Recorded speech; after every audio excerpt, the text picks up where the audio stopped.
Happy Monday morning, Cherries fans. Welcome to Back of the Net. Whether you're watching on YouTube or listening to the audio pod, I'm sure you've had a wonderful weekend. My name's Sam Davis. My name's Tom Jordan. Now, given the quick turnaround, we've got a bit of a hybrid show today. A chance to go over Saturday's crucial 2-1 win over Fulham. Plus, we've also got a brief look forward to the arrival of Brighton on Tuesday night, a match under the floodlights. Hopefully it will be a banging Dean Court. But Tom, let's cut to the chase. Saturday was massive, wasn't it? Oh, mate, huge. We'll go into it, but I just can't believe the contrasting kind of thoughts during a game. Like, at half-time, I just thought, that's it. Like, not just the game. It felt that bad. It felt like a pivotal game, didn't it? Yeah. As we've all alluded to beforehand. And I just thought, are we just out of ideas here? Are we just not good enough? And then the turnaround was just incredible. And as much as everyone, we can kind of criticise Gary and maybe the tactical setup at the start, you've also then got to praise him for being able to turn it around, because not only the changes, whatever he said, and kind of motivate the players to come out second half, it worked. Being decisive as well, because he made those changes at half time rather than waiting, say, 10, 15 True. minutes like many managers do. Yeah, true. And I think a lot of people, everyone expected Tavernier. I don't think many would have gone for Christie. And so you've got to take your hat off to him there, because that didn't feel obvious. But then I think, sure, we'll get into it, mate, but I think if you look at the way the game was going, tactically, I don't think Dongo quite understood the instruction he was being given, and the way we were kind of trying to, and it just wasn't working. And they were getting a lot of joy from Robinson down at left back. I know he had that strike there, the bar, and they were bombing on there. I don't think he looked a little bit lost, and I think we have got to realise sometimes that Dongo Dango is 20 years old. He doesn't really speak the language. He's just come over here. Let's not, you know what I mean? He's gonna be raw, and I think we're asking a lot of him. And I think we might get into a time where I think he'll play a big part. But is he maybe more of an impact sub at the moment, because he's very raw? And I think you saw second half with Christian, who's just got a bit more experience, that everything just felt a little bit more balanced. Yeah, I agree with that. Fair play to Gary Flowers. Perfect change. So let's take a look at the league table. If you're listening to the audio pod, I'm sure you know where we are. Look, we reached the dizzy heights of 15th on Saturday, but due to West Ham's win over Saints on the Sunday, it means that Bournemouth have dropped to 16th. But you look at that league table, Tom, and it certainly looks a lot better than it did, but it's still so congested down there, isn't it? Yeah, it's weird, isn't it, how just seeing yourself in a different position just feels so much better. But really, the points, it doesn't really matter in the grand scheme of things at the moment, because we're just going to be doing that for a long time, especially when we're playing a few hours later or whatever. But it was nice. And Sunday you start thinking, hang on, we win Tuesday, we'll be 13th. Like, it's just it's crazy, but that's what it's like at the moment down there. And it's always going to happen, because virtually every game week you've got to have two of them playing each other a lot of the time, which obviously happened this weekend. And I actually felt probably would have rathered a draw in the West Ham Southampton game. But in the grand scheme of things, the results went pretty well for us. Yeah. Arsenal swept aside Leeds and got a few goals as well. Because I do look at that sometimes. I think if you look at the league table, our goal difference is a worry. Other results went pretty good for us, mate. So, and obviously another manager has lost his job as well. Yeah, exactly. What do you make of that, mate? Brendan Rodgers. Is that a good thing, a bad thing ahead of us playing them at the weekend? I think they've just probably looked at it as they need a bounce, and they're just thinking, even if it only gets a couple of wins, we need something to change. Because really, what do they expect? They haven't replaced Kasper Schmeichel, Wesley Fofana at the back. They don't really spend a huge sum of money and let some top players go consistently. But they're in a bad place, and the performance against Palace was so bad against the new manager, who they're probably thinking, he's just giving them a bounce. Could we have the same sort of thing? It'll be interesting to see what happens, because if they don't get anyone in, they've got a game midweek, I think it's against Villa. Yeah. Then they could get a new one in for us, and then we're thinking, oh God, here we go. But not sure. It's going to be less than a week for that game, so whether they'll get too much in, it might work out well for us, who knows. But I think it's officially the first manager that's ever been sacked after losing to a 75-year-old. So, wow, Watson, nice look little at stat that. The stats are coming thick and fast. We might hear a few more during the show. I'm absolutely certain of it. So, Tom, 2 o'clock, teams come out. Didn't really affect you, because these days you get them correct and bang on. In the preview, you named a Bournemouth 11, you named a Fulham 11, and those 11s for both sides were identical. They must watch the preview. That's all I can think of. Well, it's definitely like waiting for a bus, mate, because I've been waiting all season to get them right, and then I've got 2 games in a row. Bournemouth one's helped because I've gone unchanged, obviously, since the Liverpool one. You never know. After an international break, sometimes I actually thought it could be tricky because you don't know how players have come back and fatigue and all that stuff. But managed to get ours.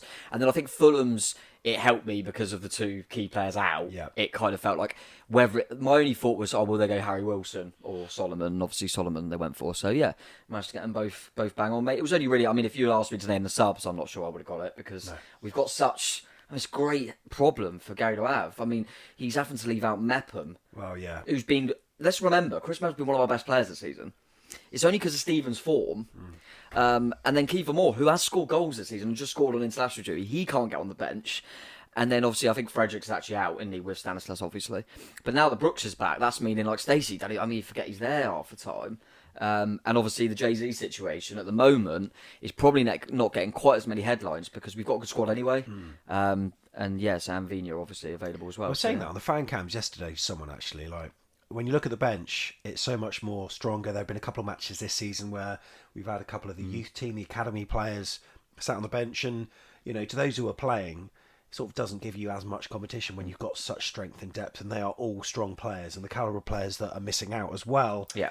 It's only a good thing for Gary O'Neill. It's massive, mate. And I also think, because I'm one of them nerds that looks to see how our loan players are doing and things, and you think, we've got some good players out on loan. If you forget how many good players we've got out on loan, good squad players for a lot of Premier League teams, your Ben Pearsons, Jamal Lowe's, do you know what I mean? They're just, Ben Pearson's a top player, Siriki Dembele. So it shows the squad and that they've, and the amount of options we've got. And as you say, mate, that definitely pushes on players in the first team. And I think people are forgetting that, Lewis Cook's out on that bench, and you don't really think about bringing him on. No. And I think probably got under the radar a little bit, but Joe Rothwell's just come in quietly and done a really good job.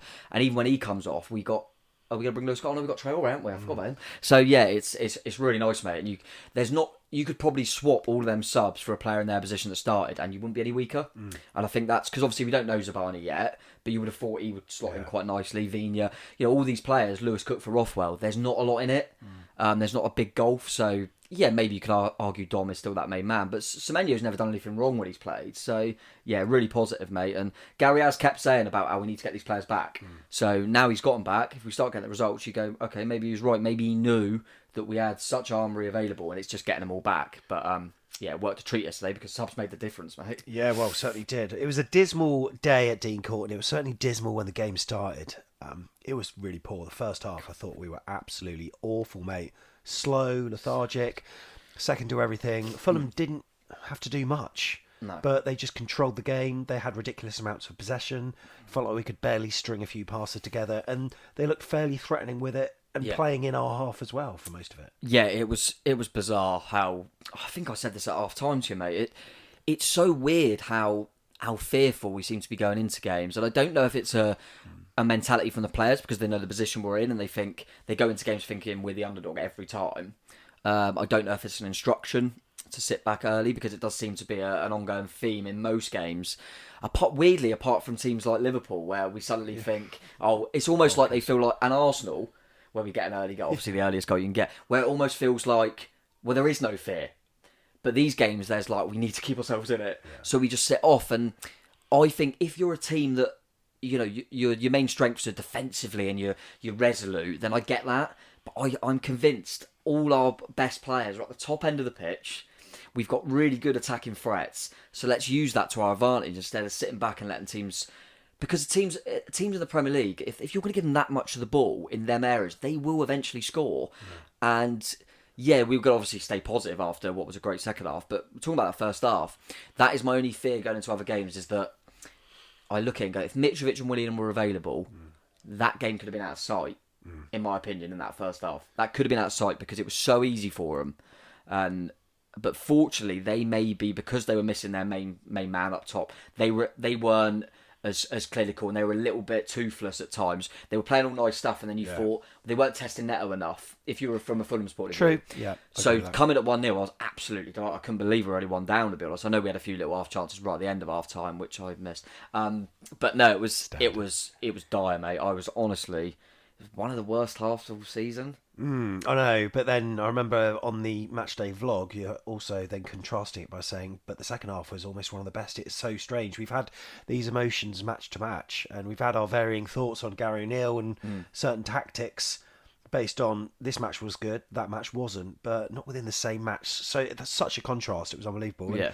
obviously, wasn't helped. The whole feeling was quite negative, and then they scored. Pereira with a goal, and they just carved us open. Well worked goal. I think Fulham fans would have been delighted with that. Yeah. And it was clear that Marco Silva was ecstatic with it as well, but he would be. His main two players are out and scoring a really good goal. Yeah, and it was he was picking up the pocket as well, Pereira. I mean, he plays in that role, doesn't he? Kind of the role we've seen Billing in quite a few times for Bournemouth, and he tries to get close to the front man. And he was always, every time they were manipulating it, he was quite clever at finding himself free, and he timed the run perfectly, and it was a decent finish, mate. But yeah, it felt like it was coming, didn't it? It felt like it was coming, and yeah, I just felt we looked scared to have the ball, and then you're worrying them because then it starts, you're spiraling in your head. You think it's going to get toxic in here. Yeah, they're having chance after chance. They've got all the ball. If we don't win this, then they could, it could be really bad in here. And then we've got another home game on Tuesday where everyone's going to come in. If we're thinking it, surely the players are thinking Well, that's it. what I mean. Gary did allude to it, didn't he? Afterwards, said there was a few grumblings. It was getting. But what we'll say is we're not always too happy with kind of some of his thoughts he's given after games. But I thought he was bang on when he said that. He did say that it was tactical reasons in the first half. There was an issue, something that I had to sort out. And if you're gonna give me compliments for how well we did in the second half, then I deserve criticism for the first half. Fair enough. And he was very open about the fact that he felt there was tactical problems in that first half. With certain things that we weren't doing what you want us to do. So yeah, it's easy to say, and I was certainly saying it at half time that this is typical of us. We just sat back and he's so negative. Why can't we just have a go? And I do think there is still an inkling of that. But equally, the way we come out second half, you're going, okay, maybe the players weren't actually doing exactly what he wanted, and with the press want us high, and we rectified it. But as I say, mate, we were just bloody fortunate to get a 1-0. Really I mean, fortunate. if the chances have been taken by both sides, I think maybe 4-2 or something like that to Fulham, because they did have a few. That was one of them, of course, the goal which they did take. I remember Robinson, who you Yeah, I did actually. you spoke about on the preview, and what a shot that was, rasping shot that he caught it perfectly, to be honest, almost too perfectly, and rattled the crossbar. But they had other chances as well, mate. Yeah. Who is it who had so much space and time in the box to have an overhead shot? Like, Oh yeah, that overhead, didn't was that they? Pereira? Yeah, it might have been. I think it was Pereira. So how much room did he But have? yeah, they were having so much time, and as you said about obviously Robertson at a screamer off the bar, but he's definitely what I just think. When like we've had it before, when we've been in the Premier League, and you feel like because you're Bournemouth, certain players get overlooked, and it's good because you think, oh, none of the big boys are going to side them. Yeah. And we've had that. I've always said to a degree. I've always said in times Lerma don't get, he is so good in that defensive midfield, blah blah blah. And I think Robinson's one for Fulham. I just think he's a top left back, and he was causing us so many problems. And I think that was not only offensively, but I think also that Christie sub was because Dongo couldn't deal with him really. Yeah. He was finding it quite comfortable, Robinson. So then he was thinking, oh, I can go here because I can cope with this guy. So yeah, they were causing problems. But as you say, mate, it was the amount of space and time they had in horrible areas where you don't want them. It's all right if they have it at the back, but it was so easy for them to get it off Leno and then just come up to the edge of our box, with no pressure at all. That's quite scary. We created a couple of moments. I think Ouattara had that shot that he pulled wide. He hit the bar at one point, which was offside. Lerma was leaning back and then nearly got it over the south stand. That's what he always does. He does a few of them a season. That is, as much as I love Lerma, you don't want it to drop to him there really, because you know what he's going to. He will probably hit one in the top corner every couple of seasons. I mean, I think he done one of the Championship. He done one against Palace with that Palace screamer, but very rare in it. So I mean, not nice seeing him popping up there, but I would rather that have dropped to say a Billing or whatever. But I think there was probably that little spell before half time that probably kicked on into the second half where we got a little bit more of a foothold. I wonder if it's one of them where Fulham think once it gets to kind of the last 5 minutes of the half and they're 1-0 up, they've been dominant. They think, well, just don't be stupid now. Just keep it at 1-0, and they set off a little bit, and it gave us a few half chances. But we're always going to have chances when we've got this pace on the break, always. Yeah. And like I say, the fortunate thing was we didn't let in that second goal. It felt a little bit sort of aggy. The fans were getting a bit angry at times, and it's probably not helped by the ability to actually watch replays for once. What was that all about? Brilliant. Weird. We can watch the game on the screens and also see replays. Obviously, they don't show any contentious moments. Some of the contentious moments were the refereeing decisions, and Peter Banks, I think it was, he was getting a lot of stick. Do you think it was unfair? Or do you think, some of the 50-50s, it just felt like they were going Fulham's way? Yeah, there were a few little decisions that I remember thinking, I think there was one where Billing just muscled someone off and he went down and gave a foul. I thought, that's a bit... You do get that there, and we're gonna feel more intense with our emotions when we're playing so bad as well, I expect. Yeah, of course, and I think it just feels like, I don't know, when you're having a bad performance and nothing's quite going right, then it feels like every 50-50 is going against you, like you say. But luckily there wasn't any key ones. I mean, watching the goal back, I didn't realise, it is actually quite tight, because when they went to VAR for an offside, I thought, well, no one's offside. Yeah, it was that through ball. It was quite tight, actually, yeah, but he obviously was just on. But yeah, I think it was just, as you say, the refereeing to some decisions, and every 50-50, not only was maybe he giving them a foul, but also they were coming out on top, it felt like, in every little duel. And that was the concern, really. And the only positive from the half was that they only put the ball in the net once. That was it, because... But yeah, I did not in a million years see that second half coming. I knew, when you're that bad in the first half, you think, well, we can't be as bad, and we're only one down, so maybe it's... But I think when it is that bad, it's very hard to see that in the moment. Easy in hindsight. We knew the changes were coming. I think you predicted the changes before you knew that they were happening. You said that Tavernier will probably see Christie as well. That happened. What an effect. What an effect. How can that... It must be a combination of the two players, the energy that Tav brings, but also something that Gary O'Neill said, because it put a rocket up them. And from the off, everything changed. The mood lifted. We were attacking. We were going for it. And less cautious, and it was so good to see. And it wasn't long before we unlocked them, only 5 minutes into their half. And it was one where... And he just made it back. Yeah, I was about to say, did you? Yeah, I did. Yeah, I made it back just before the we got the corner, didn't we, in the build-up? So I was coming out as we won the corner, and I was kind of just about to go to my seat. Yeah. And I thought, I don't want to be that guy. Everyone, I stand up. We got a corner, so I stayed on the steps. Yeah. And then it come out to Tav, and I thought, I'll wait. And then he screamed it in. Can you be seen on Match of the Day? That's the acid test. Can you? Bright yellow, wasn't I, yesterday? Look on the iPlayer. Look for the bright yellow man on the steps. Sat on the steps, yeah. But no, great start, mate. And that's always when you come out like that, because we did just have. I only saw the screen, but we had that goal mouth scramble that kind of slanky. What happened there? And Dom should have scored that. Yeah, then who was it behind him that poked it, and then it was kind of stopped on the line. Senesi, was it? Yeah, I can't remember. And that when you start a half like that, which can happen, and the crowd's on you, you think, please score, take one of these chances, because otherwise it just fizzles out. So that was absolutely massive, mate. But yeah, as I say, it goes back to them changes. I don't know. I'm just trying to think. What would I would have definitely brought on Tavernier. I think everyone was saying that. I probably would have just gone Tavernier for Ouattara, funnily enough, and played Tav from the right, because I felt, and I still feel this. Anthony didn't have. Don't get me wrong, he didn't have a good half, but I think I said this to you. But his average position in the first half was deeper than Adam Smith. Really? And that, oh my God, that's got to be an instruction, because Jane Anthony doesn't do that. So that's still that thing of, yes, we're playing a back four, but when we've got the ball, he's asking Smith to go high and wide because he knows Kelly's comfortable tucking round as a left centre back, and Anthony's virtually playing wing back. And there were times where Anthony was getting the ball at left back, in that left back side, and every time he did get it high, I'm not criticising Kelly for this because Kelly's not natural at it, but you could tell he's just waiting for like what he's used to as Zamora bombing on. And I actually thought, I didn't think he'd do it, but I thought, is there a case, rather than Anthony, is there a case for Vigna for Kelly, and just to get... Oh yeah, okay. But obviously it works, it doesn't matter. And I think Donga, I think Gary alluded to it without saying his name, which is fair enough. I don't think he quite kind of understood what the game plan was with Smithy getting high and wide and him trying to come inside and help.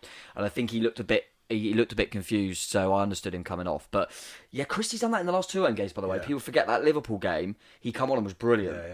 Didn't come on at Villa, and the game was kind of done anyway. But yeah, so he's shown in the last two home games that he can make an impact, and I'm wondering now if... I kind of feel for players when that happens, because you think he's been starting quite a lot this season and hasn't been great, and now he's doing well off the bench. Does that mean he gets a spot, or does that mean, maybe he's better as an impact? Yeah, well, exactly. Like Kiefer Moore maybe could be in that set. But I mean, it changed the game. It did, yeah. So totally. I mean, from the first whistle of that second half. As strikes go, you know what? I did score one similar to that for my Sunday team.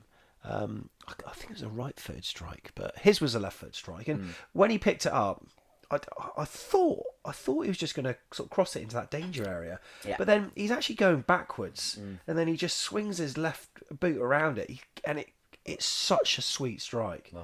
What a goal. Great. I thought the same as you. I thought he's cut it back as his left foot to dink it in. Yeah. He said it afterwards. He said it in his interview afterwards that It's one of them goals. As soon as it left his foot, he knew it was it. And I thought, I don't know if you did. As soon as he hit it, you knew that he's done. I wasn't perfectly, sure. yeah. I thought. From my angle, I thought it could be a crosshair, but then, wow. Once it left his foot, what a strike! No goal to say, but absolutely superb. And then that lifts everyone, doesn't it? It just lifts everything, mate. And it's so early in that second half that all they've done is come out with some high intensity, no fear, and just go for the opposition for 5 minutes. Yeah. And we're level. So they've been the better team for 45. We've been good for 5. It's 1-1. And as beautiful Scotty Parker used to say, that's fine margins in football, mate. And you've got to take them chances. And Fulham fans would be thinking we had all that possession, the territory, and Bournemouth have switched on for 5 minutes. And and then I did think we kept that going for a little bit. I felt there was a dip though. But yeah, it felt like. But for like 5 minutes, I thought, we're gonna get a second. Yeah. And then as you were gonna say, then they kind of got a bit more control again, and I thought, we kind of lost that zip now. We had sort of isolated moments. There were moments where we got into dangerous positions, but didn't really test Leno. Yeah, I can't remember when Tav's shot come. I think it was a bit late. You know, when he hit it and Leno kind of saved it with his feet. Yeah. But yeah, it did feel like they'd kind of got control again, didn't it? That was just before the winner. Yeah, the eventual. So it was a lot later. Winner, but I did feel as though Fulham could get back into it, but I needn't have feared really, because I mean Bournemouth's goals conceded at home record's actually not bad. I mean, in comparison to say other teams. Arsenal, for example. What? We've conceded less goals at home this season than Arsenal. What is that? So how many goals have we conceded at home? Let me get it bang on. It's either 17 or 18. I think it's 18 that we conceded at home. I mean, it's hilarious because Arsenal were just. So they've conceded 19 at home, I think. No, you're right. They conceded 18. Oh, they've conceded 18. We conceded 17. That's ridiculous. I mean, I'll quickly go into the away that they've conceded 9 and we've conceded 38. But that's unbelievable. Let's forget that bit. That's unbelievable, really. Yeah, I know what you mean. But I think the main thing was, even when, like we're both saying there, it felt like we maybe lost that zip a little bit and they gained a bit more control. Did they actually threaten too much? I didn't think so. Well, Neto wasn't overly tested. tested. I'm trying to think. Was there a few balls zipped across and stuff, but nothing really come of it? Couldn't really. I felt like, again, by the way, I mean, they probably won't get the credit because of the offensive performance in the second half, but I thought the second half, the back four were absolutely immense. I thought Smithy's intent, he seems to be a scapegoat all the time. I thought his intensity in that second half. He was certainly blamed a lot for their opener, by the way. Certainly blamed a lot from the people around me, yeah. Yeah, I can't. Yeah, it's one of them. I think the lad's just quicker than him. Yeah, it's. I know. I can see that. I thought him and Kelly weren't great first half, but I thought both from second half. Excellent, yeah. But the centre halves, I mean, Senesi and Stevens just won everything second half. So it would have been interesting if it was Mitrovic, of course. But even when they got a bit more control, they couldn't get in behind because them two were just the first to everything. Like we said about the 50-50s in the first half, second half, they won every of them. They won them all. Yeah. I thought Lerma found himself in that second half. Yeah, first half, I think. Yeah, a bit sloppy, but second half, his bite was there. He was just first to everything. And then before the winner, mate, I think another one, whether it probably changed the game, probably not. But I always think the psychological was subs as well. You know, we've said so many times about that, where we've been brought on a centre half to hold on and we've conceded. And sometimes it isn't because you've changed tactically. It's because up here, because as a team, you're going, he thinks we've got to hang on now. And he brought on Traore for Rothwell. It would have been easy to bring on Lewis Cook. Yeah, I was about to say, like for like. Yeah, and it wasn't that Traore was brilliant when he come on. He was okay, and Rothwell was fine. But it's a mentality thing, and even for the fans, you think, he thinks we can win this because he's bringing on an advanced attacking midfield player. Absolutely. Rather than going Lewis Cook. So, and even later in the game, when we obviously eventually get the goal, which we'll go on to, he could have brought Zabani on. Yeah. He brought Semenyo on, and went and these are little things. It feels like he's learning. Well, we keep saying he is learning on the job, and that's not his fault. And we keep saying it seems like a bit of a weird position to be learning on the job in the Premier League. But as long as he is learning, and this I've said it a few times, but the proof will be in the pudding because the second half. You love that phrase. I know. That's why I keep saying it because I realise, and every time I go to say it, I try and think of another saying. I can't think of one. So yeah, I need to work on that. But I'll learn on the job. But if we end up playing like we did in the second half last game, you go, okay, it's not ideal, but at least he is learning. And these subs are showing that he is learning to a degree. Because I think since the Brighton, where we brought on, I think it was Vigneault and went to a back five, and then conceded at the end, he hasn't done that since. Yeah. So he didn't do it against Liverpool either, for example. So yeah, maybe, mate. But that was just one I wanted to get into. That Traore for Rothwell, I think psychologically to the fans and to the players, we're trying to win this game. Yeah, no, that's good. And I did really enjoy. But again, I thought Rothwell was tidy again. And regarding your point about the defence. I think Andy Jennings, who I spoke to after the game as well, not on the fan cams, but just privately, he also wanted to give Lloyd Kelly a mention as well, saying how much he improved in the second half and he deserves some credit. So yeah, the substitution was made. In and around that time, Dom Solanke, he had a couple of moments where he managed to get forward, and he had a run where he managed to get some space, and he probably did the right thing. He might have been able to shoot to the keeper's left perhaps and just go to the post that was nearest him, but he tried to cut back across and it was cleared. But he was getting into some really good positions, and you're sort of thinking, this guy's now overthinking it. Yeah, it's obviously a weight on his shoulders, but when you got that kind of weight on your shoulders, it's nice to score however it goes in. And look, let's talk about the goal. Yeah. Some really good football in the build-up, wasn't it? Oh, it was a great goal. I think really good. Obviously, Chris should get a lot of credit, and rightly so. I think Lerma's ball to him is, but we spoke about this off air, didn't we? Lerma almost punches a ball into him, and it means that if Chrissy gets the right touch, he's out of his feet straight away. He did a few of them. He did want to. Was it Lerma who played Billingham? Who nearly got in. Yeah. That's where we really should have scored at that point as well. But it's things like that in the first half, when Lerma's got that ball, he's passing to the side. And it's this mentality thing of, we believe we can win it. Yeah. Really good ball, Christie. Why don't we do that from the start? And again, from Christie, he's playing on that right side. But he kept coming in. Yeah. And that was working really well. And they were struggling to pick him up. But yeah, good ball from Jeff. Great touch. I mean, I'm not going to be horrible, but I knew Christie's just going to hit this at the keeper. Yeah. It's a bit like that Dom charge you said. It was a difficult angle. Oh, don't get me wrong. You don't expect what him to score. Yeah. And it obviously ended up working out. But it's a bit like the Dom one, like you were saying, when he had that brilliant run. He's You're going, how's he doing this? He's beating everyone here, but you know his shot's going to get blocked. Yeah. And it's a bit like Christie, but fortunately, that rub of the green that I know Leno wasn't happy with himself. I sit right behind that goal, and obviously, like you said about the replays, and he was watching it. He wasn't happy, and I think that's because he is a top keeper, and I think he thought, and his defenders seem to not. They seem to think he could get back up and get it, and they all kind of waited, and Dom just snuck in with a little toe. And we've said it about Ouattara, and we've been saying it about Dom, that they're in that kind of run where you think, they just need someone to hit them and go in.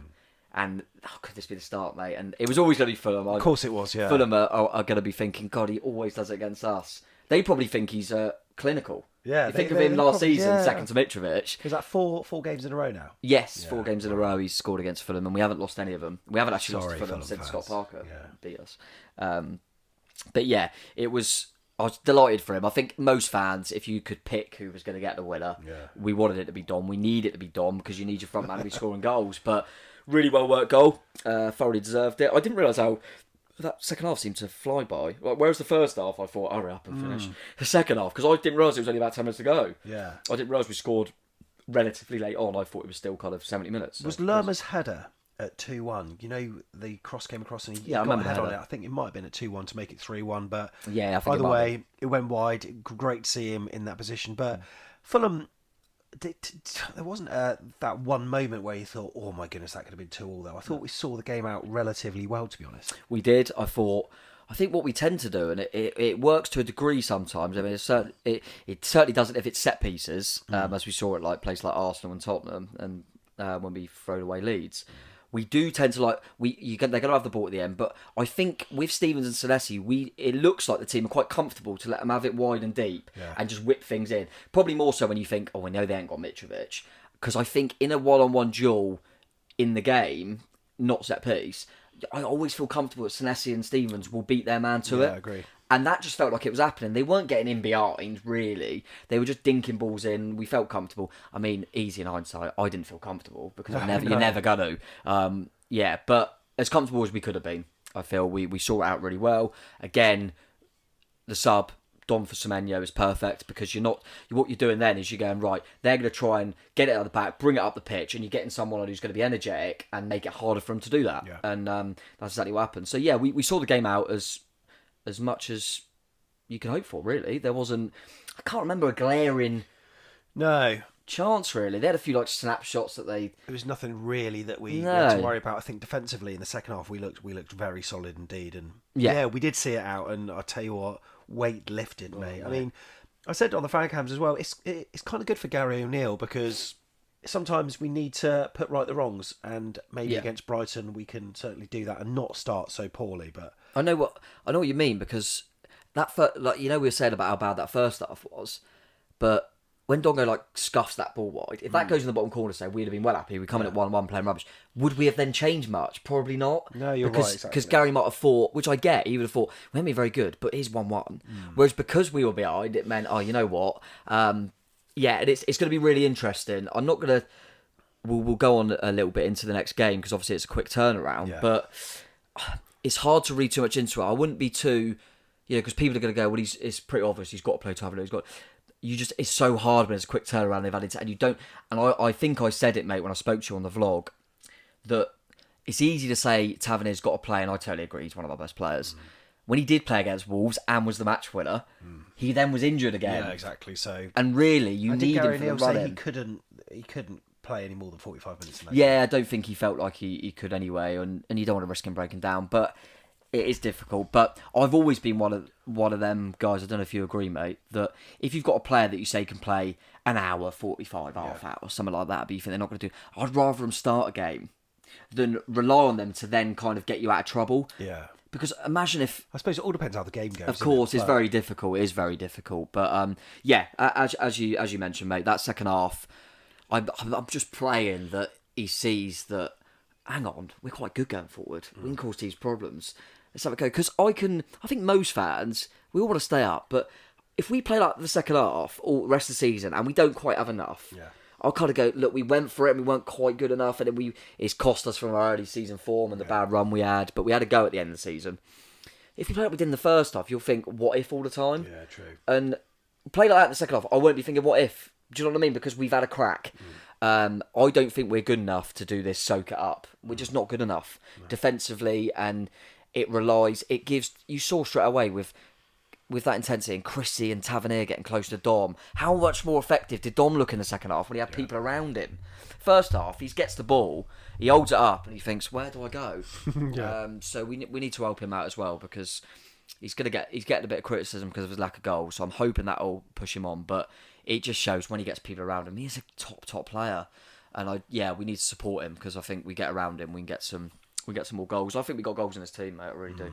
So 2-1 to Bournemouth, but I mean, did you predict it 2-1? I can't remember. I went 1-0 to Solanke. Did you go 2-1 or 2-0? I said 2-0. Okay. I said 2-0 on the preview. But yeah, what a Saturday it was. And I think it would be futile of us not to wax lyrical about the moment of the match itself on Saturday, mate. And look, you're seeing here, talk me through it, mate. Talk me through what we're seeing on screen at the moment with Tigz here. Yeah, well, obviously I was completely unaware of this because I was having a beer. I've seen it back a few times. And yeah, I think Tigz comes on. I don't think there looks like there's too many nerves. No. I think Tigz is quite a calm and composed character. Look at that footwear, mate. He throws the ball onto the pitch. He runs speed us out, and then his right foot gives way. Is there contact? There's keys on the pitch. There's a phone on the pitch. He slips again, mate. And then the shot was poor. I refuse to come on here and give too much criticism to Tigz. I think there's some of the groundsmen that have got to look at themselves. There's no way there's not a divot there. Should we watch it again? Yeah, let's watch it again. Yeah, I think there's an object thrown on the pitch. I think people start throwing stuff on the pitch. I think it's definitely not Tiggs' fault. I love the motivation he's given. You know, there were a few claps that we saw. Yeah. I mean, to be fair, he's in a very difficult position where he does receive the ball last, but what he does try to do, like I said, he throws it onto the pitch, like trying to give himself a head start. At this point, I get that. Really, he should. But look at that fall, mate. I mean, it's very. The second fall is the one. It's very. It's TK Ranty for me. Yeah. The enthusiasm's there. The crowd want to see it. They're desperate for him to do well. And you think he's doing the right thing here. He's positive. He's on the front foot. But I think, to be fair to Tigz, if he had known this was coming round, if he had got the call the night before, he'd have been wearing his Astros or something. Yeah. Tigz would come prepared. Mike, so, let him at least be notified. I think that's out of order from Bottom, actually. I think that's out of order. But no, good to see Tigz back on the pitch, mate. It was I mean, I'm not being funny, but did the game change after that? That's all I'm saying. The game did completely change. And I think the lads are in there. They got a little bit of light-heartedness. Let's have a laugh at Tigz. And then they went, you know what? This is a football. We can go win football matches. We can do it. And you know what, Tigz? Well done, mate. And look, you did a hell of a lot better than I did when I was last on the pitch, when I tried to hit the bar and I just p-rollered it along the floor. And in my defence, I wasn't wearing the right footwear either. I mean, I was wearing trainers, but ones I'd never kicked a ball in before. They were like, it wasn't good. My worry is it comes in threes, doesn't it? The next, if I'm ever called to go on the pitch, I'm going to think, it could be my moment here. There were these there used to be, was it at AFC Bournemouth? I don't know, that certainly at some grounds I've seen before where they've had a car boot, like a car that's like reversed up to the corner flag, but they've opened the boot and then they've had the ball on the halfway line, and if you manage to get it and you win the car. Yeah. I wouldn't mind that. I'd love to do that. Yeah, I wouldn't mind that. I'd get it nowhere near, but I'd give it a go. Yeah, I do vaguely remember. I can't remember if that was Bournemouth or not. Definitely seen some clubs do it. Like you say, a few different things. I always remember going to, go on a bit of tangent here. I remember going to Ipswich away, funnily enough, and they had about 6 mascots having this running race, and there was a Nando's chicken, Cherry Bells on the pitch. Yeah, it was brilliant. There was loads of them. I don't know what that was about. I don't know if it was a certain weekend, but yeah, I like to mix it up because they do mix it up a little bit, Bournemouth, do they? Because obviously they've done the crossbar stuff, they've done penalties before, haven't they? And they mix it up at full time with the graphics on the screen as well. This cherry thing, I didn't jackpot, realise. Yeah, I didn't see it, but the jackpot thing, and then 3 cherries in a line, win 3 points. Slightly American, but fans seem to like it, so look, they're doing a good thing. Shout out to Jim Favola as well. You had just left. Yeah.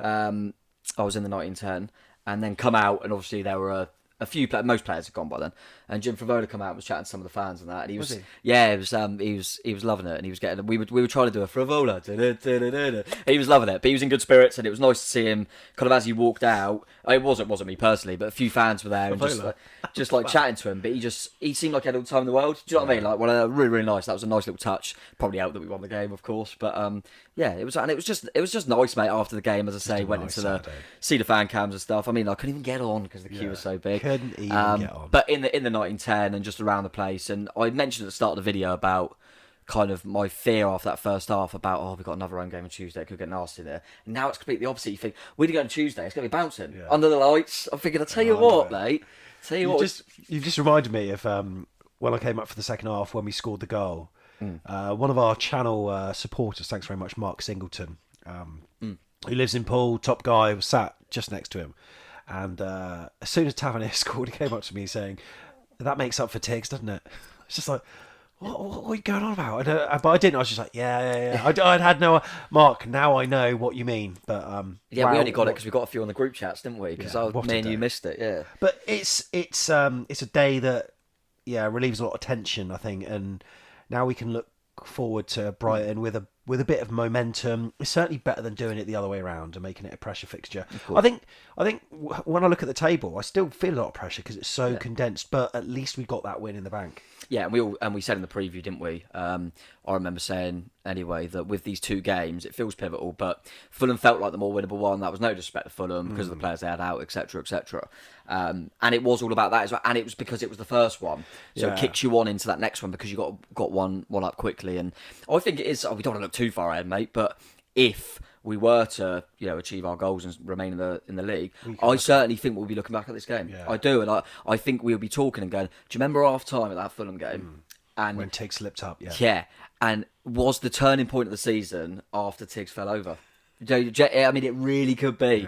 Yeah. Only the proof will be in the pudding. But no, we will see. But it does feel pivotal. Like you say, we go and lose to Brighton, and then everyone will kind of quickly forget. But that was massive, and it does give me. Don't get me wrong, Brighton's a bloody tough football match, but I've got more confidence. They're not unbeatable. I mean, Brentford put in a really good performance for them. They had to come from behind 3 times, didn't they? I mean, yeah, but have you seen the stats on that game? Yes. I mean, this is Brighton all over. I mean, but that's the same thing that happened previously with Fulham, wasn't it? Yes, no, it was, and don't get me wrong, they've conceded. It depends how you look at it, because you can go, they were brilliant, and they conceded 3. So at home, weren't they, to Brentford? So there's obviously, and they're not the finished article, but 72% possession and 33 shots, 15 on target against a Brentford side who were quite good. So, but then when they played us, of course the possession stats and stuff, but we weren't out of it, and it's. Oh, the Matoma. Matoma scored very late. It was like after 85 minutes or something, and it felt harsh. I mean, overall, because they had so much of the ball, you could probably say it's a fair result. But they just shaded it. No, I know what you mean. Home advantage, playing like we did in the second half, hopefully at times, more than what we did against Fulham. It's a game where we can get 3 points, mate. Mate, I totally agree. And I agree with what you're saying about the game as well. I think, apart from I can briefly remember Neto passing one out and they messed it up. Yeah. And then it felt like we were going to hang on until the end. But Yeah, and and don't get me wrong, if we play like we did in the second half and we go for them, I think it will be quite end to end, it'll be quite nervy, and they might have too much, but I think we can give them a game and we can get something for sure. I'm not saying Brighton at home is a bonus game, a free hit, no chance. But yeah, I'm just a little bit. I worry about that first half, and if, as I said, if they had Mitrovic, could the game have been out of sight? And I worry that Brighton are the team that probably have more of the ball than nearly every team in the league. And are we going to be resolute enough to... Do you know what I mean? When they've got that possession, them not hurt us. And I remember the Brighton game at their place. I remember Brighton fans saying to us that because they weren't at their highest levels, just managed to get the result, how much they missed McAllister. Do you remember McAllister was out? And he's so good in that midfield. And I think what's going to be key, whether it's... Because Lerma sits a bit deeper. So whether it's him or whether it's Billing or Rothwell, whoever it is, we need to be quite snappy on him and not they'll try and get the ball into him and he'll try and make things happen. And that's my only concern, is I felt like Fulham at the weekend, when they had all the possession, I think I briefly mentioned it, they kind of were a bit too, and they probably made the wrong decision a few times. My worry is they'll just make a little bit of a clever decision, slide little balls through. We'll see, but don't get me wrong, mate. We played like we did in the second half. Brentford, I just said then, Brentford barely had any of the ball and got 3. Yeah. So there's going to be opportunities there. I think it was Pontus Jansson got a goal, big centre half. So set pieces might be a thing as well. I think we're probably due to, you saw Senesi done it a few times this season where we didn't feel like we got loads yesterday. But again, that first goal feels like it was kind of from a set piece. Yeah, we can be dangerous in them areas. Said Lerma got his head on something. I think again, it's if we can get that first goal, you never know. Huge. But would I take a point? Probably. I think who was it? It was Jay on the cameras. I can't remember. The fan cams was talking about how these little micro moments in games, nothing that will get shown on any stat sheet or chronological match timeline, but a crunching tackle, a shot on goal that gets blocked or something, or just these moments that get the crowd going. That's what we need. We don't necessarily need us to be completely on it, but if we just have something to cheer, then because it's such a small stadium, we can really take advantage of the atmosphere that we can generate. And it felt like it was just this momentum at the start of the second half, and it kind of resulted in the goal. It was like a climactic moment. It's just like need more of them. Need more of them. Just like need to have the ball more. Need to show a bit of passion, and the bit of passion that I liked seeing, by the way, Neto. Yes, very good. At full time at Fulham. Hopefully, we'll have more of those scenes against Brighton. Yeah, I think what you said. I think there's I can't remember the exact quote. It's a classic quote from typical Roy Keane of saying about when it's really bad, I used to just go and kick someone. Yeah. Do you know what I mean? And I think Troy Deeney said it. I've seen them sort of players, so it sounds a bit stereotypical, but I know what you mean. Like that's like Steve Hensman philosophy when he plays football. For us, yeah. And to be fair, I would say in the lower leagues back when I was youngster, I remember Fletch used to do it occasionally. Is you're not playing well, the crowd are a bit grumbly, and like one of their defenders have the ball, and Fletch will just run after him and just slide and block something, and then go like that to the crowd. Yeah. And little moments, isn't it? I saw it this weekend with the Newcastle. They got a good win over United, didn't they? And Dan Burn done it a few times. Yeah. Like they're trying to get over the line at 1-0. Obviously, they ended up getting the second thanks to Callum. But you just see him just giving it a bit of that, and and I think Neto's very good at that. And sometimes it's all a bit psychological in it. You need to get the crowd.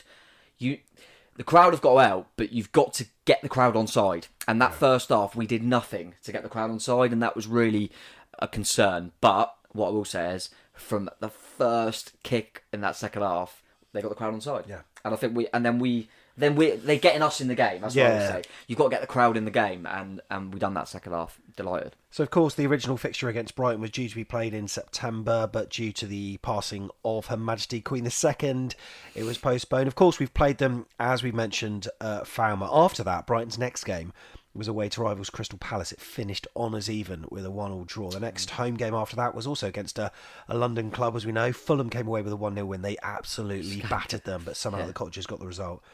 And then also West Ham, they played after that 4-0, Brighton won. Played at Elland Road, drew 2-2, and then they also played Palace at home, beating them 1-0. Their most recent game, as we said, was the 3-3 at Brentford. That was a late penalty that got the points for them.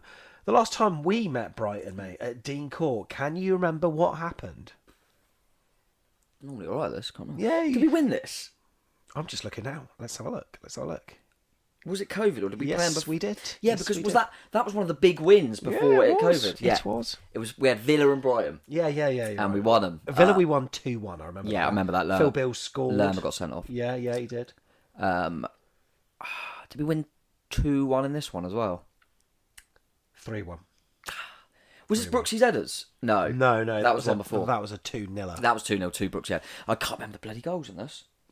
Go on. So, we went 1-0 up Yep. through Harry Wilson.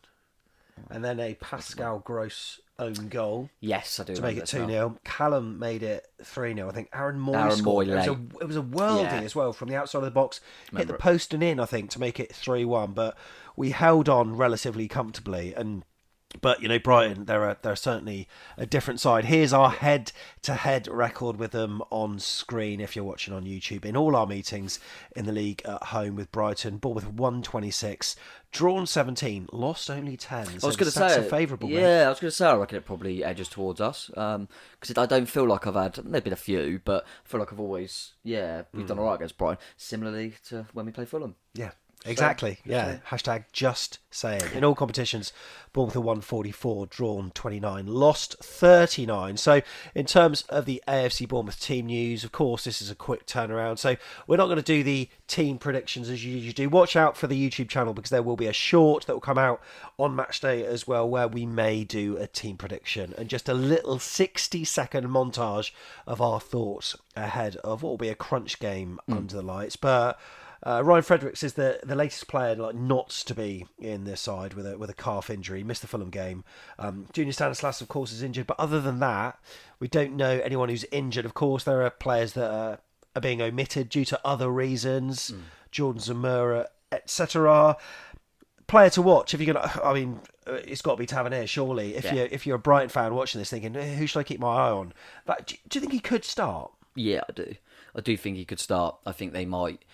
It's a weird one because it's such a quick turnaround. You think just the way we finished that game, just kick that on into the next one. I think it would be it would be only a fitness fatigue issue that wouldn't start him, because I think Gary will be desperate to start him. It'll only be if one of the physios, one of the medical team says I'm not.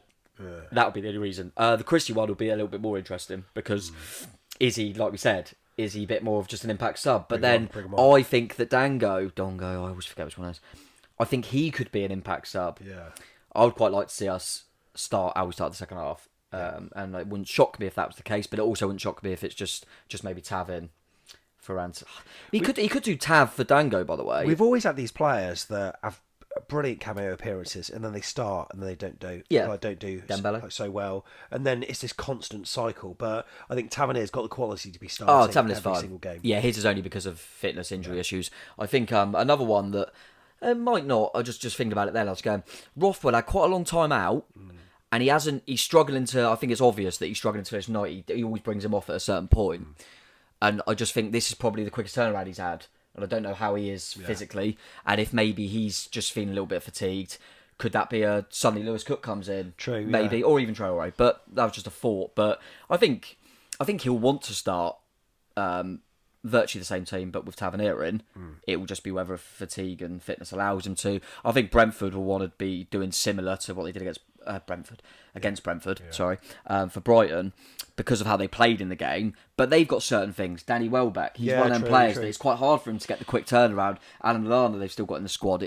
They've got to manage them as well. So it'll be probably similar from their part. But they'll have most of their main balls out, I would have thought, and they've got good spine. So and they'll certainly be Matoma's got to be the key one to watch. He got the winner against us, and he's been a different class. Yeah, they've got some great players. And look, this has been a hybrid show where we've touched on Brighton. As I say, make sure that you subscribe. If you're a Brighton fan, feeling a bit hard done by, don't you worry, because we've got a match day vlog where we're going to talk lots of Brighton, not just between me, Tom and the crew, but maybe some faces that you might recognise from elsewhere on YouTube as well.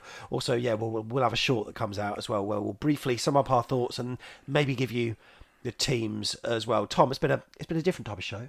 Yeah, but it's been a pleasure. It has been. Sometimes I go, but it has been a pleasure. I tell you what, mate. I watched Match of the Day. Yeah, I know. I watched Match of the Day. I watched it. Yeah, I tell you what. Yeah. Now you gotta believe us. I'll tell you what. My it might happen. Look, we got favourable fixtures. Who knows? Look forward to seeing you outside the 1910 for fan cams. I'm in the South Stand for this, Tom. I'll take you in the North Stand. Yeah, of course. Yeah, pop down on 38. Say hello to Tom. Buy him a pint, and hopefully 3 points. You never know. Up the chest. Bye.